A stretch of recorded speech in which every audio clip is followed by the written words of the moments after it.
ನಮಸ್ಕಾರ ವೀಕ್ಷಕರೇ, ನೀವು ನೋಡ್ತಾ ಇದ್ದೀರಾ ಬಿ ನ್ಯೂಸ್. ನಾನು ಬೀರಪ್ಪ ಕಿಂಡಿಕರ್.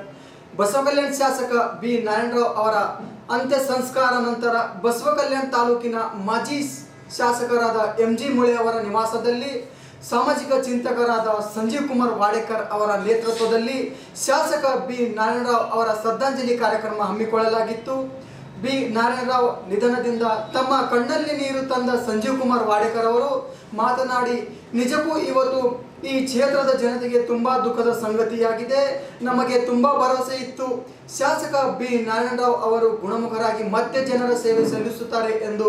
ಆದರೆ ಎಲ್ಲ ವಿಧಿಯಾಟ ಯಾರ ಕೈಯಲ್ಲಿ ಇಲ್ಲದ ವಿಷಯ ಆಗಿತ್ತು.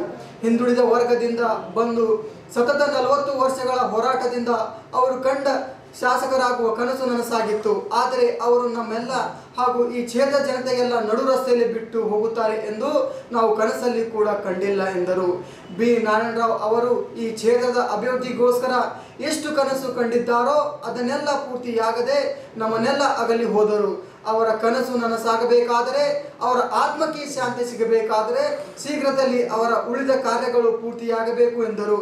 ಈ ಸಂದರ್ಭದಲ್ಲಿ ಮೀರ್ ವಾರಿಸಲಿ, ಆನಂದ್ ಪಾಟೀಲ್, ಸತೀಶ್ ಮುಳೆ, ಬಾಲಾಜಿ ಚಂಡಕಾಪುರೆ, ಅರ್ಜುನ್ ರಾವ್ ಸರ್ಜೋಗ, ಕಾಸಿಂ ಸಾಬ್ ಬೇಗ್, ಸುಶೀಲ್ ರಾಜಪೂತ್, ದತ್ತು ಬೆಂಡೆ, ಗೋವಿಂದ್ ಮುಳೆ, ಸಿದ್ದರಾಮ್ ಮುಳೆ, ದಶರಥ್ ಪಾಟೀಲ್, ವಿಜಯ್ ಕುಮಾರ್ ಕುಬಾ, ಬಲ್ಭೀಮ್ ಮೈಸಲ್ಗಾ, ವಿಟಿ ಸಿಂಧೆ, ಆಕಾಶ್ ಖಂಡಾಳೆ, ವಿಕ್ರಮ್ ಮುಲ್ಲಾ ಖಾನ್ ಸೇರಿದಂತೆ ಹಲವಾರು ಜನ ಉಪಸ್ಥಿತರಿದ್ದರು.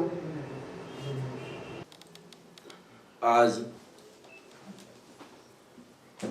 यहाँ के जनप्रिय एमएलए बी नारायणराव साहब हमारे में नहीं है. कल उनका अंतिम क्रिया हो गया और आज शोक सभा यहाँ के माजी एमएलए मारुतिराव मुड़े साहब के आदेश से उनके घर में आज शोक सभा रखे हैं. तो कितनी दिल को छू लेने वाली बात है ये. जो बी नारायणराव साहब थे, गोर गरीब दीन दलित बैकवर्ड माइनॉरिटी सबको लेके चलने वाले जो महात्मा बसवेश्वर का कर्मभूमि है, ये कर्मभूमि का जो इतिहास है उसको आगे बढ़ाने के लिए उन्होंने जो कदम रखे थे, उसी तरह हमारे छत्रपति शिवाजी महाराज थे जो 18 पगड़ समाज को लेके चलते थे. ये उन्हीं की जो विचारधारा थी, महात्मा बसवेश्वर और छत्रपति शिवाजी महाराज, ये दोनों विचारों को बढ़ावा देने के लिए उन्होंने दिन रात भर, फैमिली नहीं, परिवार नहीं, खुद का पर्सनल लाइफ नहीं, दिन रात करके उन्होंने ये विचारधारा आगे बढ़ाने के लिए कोशिश करे थे. मैंने जहाँ तक मुझे मारुतिराव मुड़े साहब बड़े भाई के सरीके थे है और बी नारायणराव साहब बीच वाले भाई थे, मैं तो छोटा भाई हूँ. आज मैंने जहाँ तक मैंने देखा है, मुड़े साहब नारायणराव साहब दोनों मिलके काफ़ी साल काम करे हैं उन्होंने. तो मुझे आज बहुत दिल भर के आया है कि ऐसे महान व्यक्ति जो बसवेश्वर की विचारधारा, छत्रपति शिवाजी महाराज का विचारधारा आगे बढ़ाने के लिए हमारे मुड़े साहब ने जो शोक संदेश का सभा आयोजन किया है इधर नारायणराव साहब का, तो उसके लिए भी मैं मुड़े साहब को धन्यवाद भी बोलता हूँ, उनका शुक्रगुजार भी करता हूँ. और नारायणराव साहब को जहाँ भी स्वर्ग में रहेंगे उनके आत्मा को शांति मिलना चाहिए. और उनको श्रद्धांजलि के तौर पर मैं इतना ही कहना चाहता हूँ, अभी मेरे बड़े भाई है मुड़े साहब, उनके कंधे पे बहुत बड़ी जवाबदारी है. जो नारायणराव साहब का सपना था, जो अधूरा सपना है, हमारे मारुतिराव मुड़े साहब पूरा करेंगे. मैं और मुड़े साहब दोनों मिलके काफ़ी हमारी विचारधारा, हमारे केंद्रीय मंत्री साध्वी निरंजन ज्योति जी थे, उनके सामने रखे यहाँ के क्या क्या प्रॉब्लम्स है. और नारायणराव साहब हमेशा बोलते थे मुड़े साहब को, देखो साहब, हम बैकवर्ड माइनॉरिटी के जो हम लोगों ने महात्मा बसवेश्वर जी ने जो काम किया है, जो विचारधारा रखी है वो विचारधारा हमको आगे बढ़ाना है। तो उसके लिए मैं मारुतिराव मुळे साहब राष्ट्रपति तक भी हम चले गए थे कि यहाँ का अनुभव मंडप मुळे साहब के नेतृत्व में ये हमारे सब जितने भी आटरा पगड़ समाज के लोग महात्मा बसवेश्वर जी ने काम किया है, उसके लिए वो एक अधूरा सपना मारुतिराव मुळे साहब और मेरे ऊपर बहुत बड़ा जिम्मेदारी है। और ये श्रद्धांजलि के तौर पर मैं यही श्रद्धांजलि उनको देता हूँ कि उनका जो अधूरा सपना है वह हम पूरा करेंगे। ಜನಪ್ರಿಯ ಶಾಸಕರಾದ ಸನ್ಮಾನ್ಯ ಶ್ರೀ ಬಿ ನಾರಾಯಣ ಸಾಹೇಬರು ನೀನು ನಮಗೆಲ್ಲರಿಗೆ ಬಿಟ್ಟು ಹೋಗಿದ್ದಾರೆ. ಅದರ ಸಲುವಾಗಿ ಇವತ್ತು ಮುಂಜಾನೆ ಸನ್ಮಾನ್ಯ ಮುळे ಸಾಹೇಬರು ನಂಗೆ ಬಿಹಾರದಿಂದ ಫೋನ್ ಮಾಡಿ ನಮಗೆಲ್ಲರಿಗೂ ಹೇಳಿದ್ರು, ನಮ್ಮ ಮನೆಯಲ್ಲಿ ಒಂದು ಕಣ್ಣು ಸಭಾ ತಗೋರಿ ಅಧ್ಯಕ್ಷರೇ, ಭಾಳ ದುಃಖ ಸಂಗತಿ. ಇವತ್ತು ನಾವು ಅದು ಸಭಾ ಆಚರಣೆ ಮಾಡ್ಲತ್ತಿದ್ದೆವು. ಇದನ್ನು ಎಲ್ಲ ಸಭಾಕ್ಕೆ ಎಲ್ಲ ಮಹಾನ್ ವ್ಯಕ್ತಿಗಳು, ಎಲ್ಲ ನಮ್ಮ ಜಡ್ಪಿ ಅಧ್ಯಕ್ಷರು, ಸದಸ್ಯರು, ಎಲ್ಲ ನಮ್ಮ ಪಕ್ಷದ ಹಿರಿಯ ಮುಖಂಡರು ಬಂದಿರಿ. ಅದರ ಸಲಕ ಎಲ್ಲರದು ಧನ್ಯವಾದ. ಇವತ್ತ ಈ ಸಭಾ ಭಾಳ ದುಃಖದ ಸಭಾ. ಬಿ ನಾರಾಯಣ ಬಗ್ಗೆ ಅವ್ರ ವರ್ಣರ್ ಎಲ್ಲರೂ ಹೇಳ್ಯಾರ. 1955ದಾಗ ಬೀದರ್ ಬಳಿ ಒಂದು ಸಣ್ಣ ಹಳ್ಳಿ ಬಸವಂತಪುರದಾಗ ಅವ್ರ ಜನ್ಮ ಆಯಿತು. ಅವ್ರು ಮೊದಲನೇ ಹಿಡಿದು ನಮ್ಮ ಜನತಾ ಪರಿವಾರದಾಗ ಬಂದಿದ್ದವು. ನಾವು ಅವ್ರು ಭಾಳ ಸನಿ, ನಾವು ವರ್ಕರ್ ಇದ್ದ ನಮ್ಮ ಹುಲ್ಸೂರ್ದು ಮಲ್ಲಪ್ಪ ದಬಾಲೆ, ಬಿ ನಾರಾಯಣ ಸಾಹೇಬರು ಎಲ್ಲ ಈ ಝಡ್ಪಿಗೆ ಆರ್ಸಿ ಬಂದಿರು. ಆವಾಗ ಝಡ್ಪಿದು ಒಂದು ಮಾತು ಅವ್ರ ಬಳಿ ಇಂಥ ಜಿದ್ದಿತ್ತು, ಇಂಥ ಜಿದ್ದಿ ಮನುಷ್ಯ, ಮನೆ ನೋಡಿಲ್, ಮಾರು ನೋಡಿಲ್, ಸಂಸಾರ ನೋಡಿಲ್, ಬರೇ ಜನರ ಸೇವಾ ಮಾಡಬೇಕು, ಜನರ ಬಗ್ಗೆ ಹೋರಾಟ ಹ್ಯಾಂಗೆ ಮಾಡಬೇಕು, ಒಂದು ಹೋರಾಟದ ಮೂಲ ಉದ್ದೇಶ ಇಟ್ಕೊಂಡು ಅವ್ರು ಈ ಜೀವನದಾಗ ಬೆಳಿತಿರು, ಜನರಾಗ ಓಡಾಡ್ತಿರು. ಒಂದು ಇಂಥ ಒಳ್ಳೆ ವ್ಯಕ್ತಿ. ಅವ್ರಿಗೆ ಜಾತಿ ಇದ್ದಿಲ್ಲ, ಅವ್ರಿಗೆ ಭೇದ ಇದ್ದಿಲ್ಲ, ಅದು ಇದ್ದಿಲ್ಲ. ಒಂದು ಇನ್ಸಾನಿಯತಪ್ಲೆ ಅವ್ರ ಬದುಕೇನದ ಅದು ಈಗ ನಮಗೆ ನೆನಪು ಮಾಡೋದು. दोस्तों, टूटा हुआ फूल खुशबू दे जाता है, बीता हुआ पल यादें छोड़ जाता है. हर शख्स का अंदाज जीने का अपना अलग अलग होता है. कोई जिंदगी में प्यार देता है, कोई प्यार में जिंदगी देता है. वैसे हमारे बी नारायण राव आज उनके जिंदगी में हम सबको प्यार दे के गए.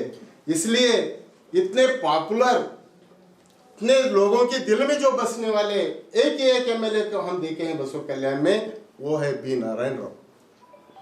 एक बात कहे थे उन्होंने, वारिस अली साहब, बेंगलुरु में मुलाकात हो गई थी. अरे सदर साहब दूर दूर मत जाओ, मैं आपके परिवार का हूँ, आप हम एक जगह थे, पार्टी बदले तो क्या हो गया, लेकिन मैं तो नहीं बदला ना, मेरे पास आओ. मेरी एक जिद थी.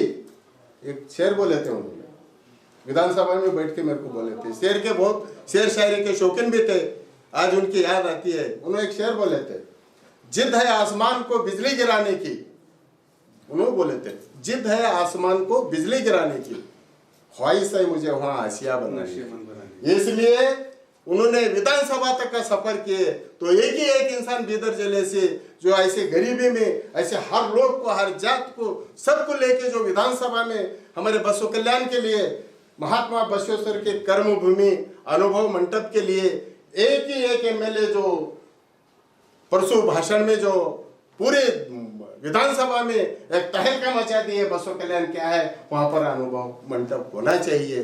पहले मुळे साहब, सेकेंड हमारे नारायण साहब जब भी वहाँ विधानसभा में गए, बसव कल्याण के लिए सोच के, बसव कल्याण के लिए लड़े. सो ये एमएलए हम देखे थे आंखों से, उनकी जिद कैसी थी और किसी को नाराज नहीं करते थे.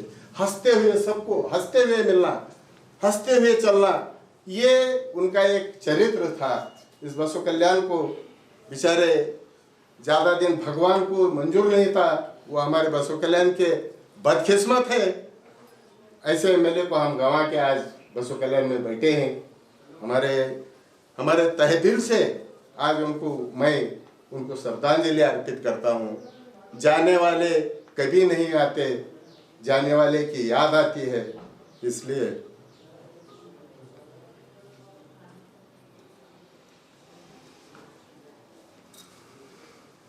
कभी भी उनसे मिले तो मेरे को बहुत अच्छा लगता था, इसलिए मेरे दुख भरे शब्दों में उनको मेरी श्रद्धांजलि अर्पित है।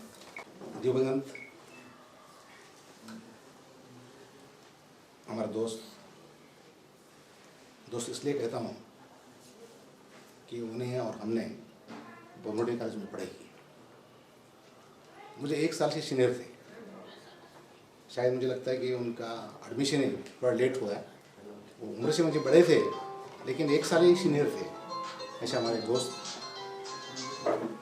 यहाँ के जनप्रिय, लोकप्रिय, समाजप्रिय बड़ूरो कन्मड़ी अंदरला गरीबों के सेवारी ऐसे हमारे नारायण साहब हमें सब कुछ छोड़ के चले गए। इसलिए हम मुड़े साहब के आदेश पे उन्होंने कहा कि भाई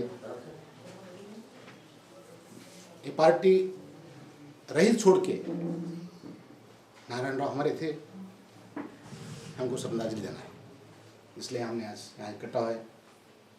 मैं इतना कहता हूँ, उन्होंने हमने सभी क्षेत्र में साथ साथ चले। अभी जैसा वारिस साहब ने बोला कि हम साथ भी काम किए, अपोजिशन में भी काम किए, लेकिन विचारधारा एक ही थी। पोजीशन में बहुत कम हूँ। हाँ, तो विचारधारा एक ही थे। उन अपोजिशन में जो तो भी विचारधारा वही थे, संघर्ष वही था, हमारा भी वो जो था वो संघर्ष वही था। मैं पीयूसी सेकेंड ईयर में था, उन्हें बीए फर्स्ट ईयर में थे। उन्हें हमारे वहाँ के सेक्रेटरी को ठहरे थे, इलेक्शन में ठहरे थे, और पहले से उनकी मेरी मुलाकात वहाँ हो गई और हमने उनके फ़ैन बन गए। उनकी बातें कुछ ऐसी थी कि पहले जो सुनेगा वो उसका फ़ैन ही बनता है।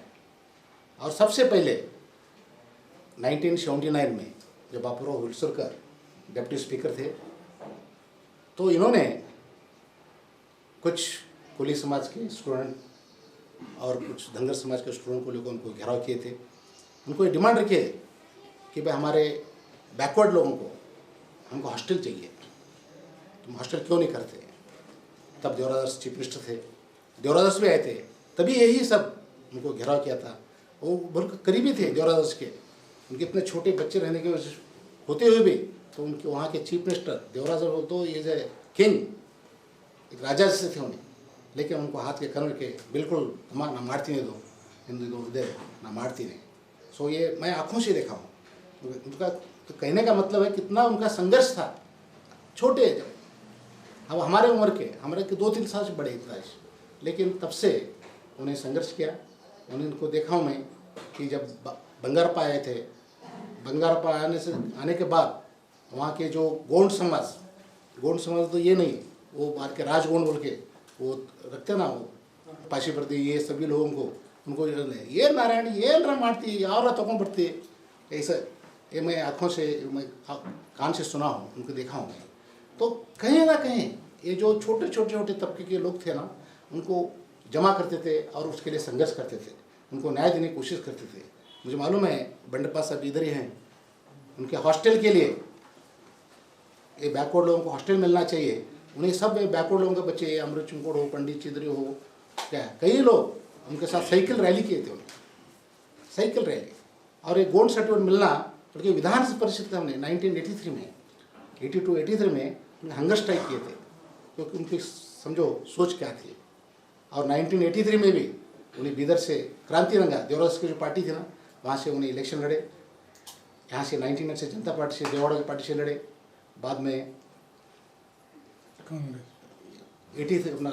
2013 में कांग्रेस से लड़े और 2018 में। तो इतने संघर्ष के बाद उनको जो फिलहाल चुप नहीं मिला।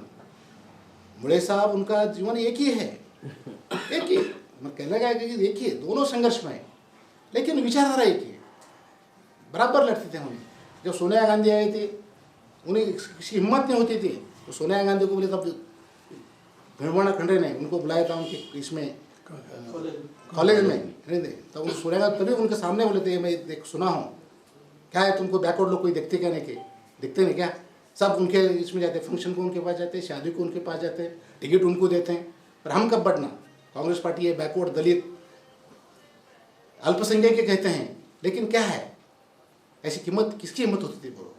तो ऐसे तो उनके एक रुतबा था, एक जज्बात थे उनके लिए लड़ने के लिए, और वही जज्बात आखिर को उनको काम आई। वो इस क्षेत्र के जैसा कि आप भी खंडाड़े साहब ने बोला कि भाई उनका यहाँ कोई राशन कार्ड नहीं है, कोई आधार कार्ड नहीं है, कोई ज़मीन नहीं है, घर नहीं है, कोई भी नहीं, तो यहाँ के एमएलए बन गए। यही दर्शाता है कि वो कितने लोगों के दिलों में बसते थे।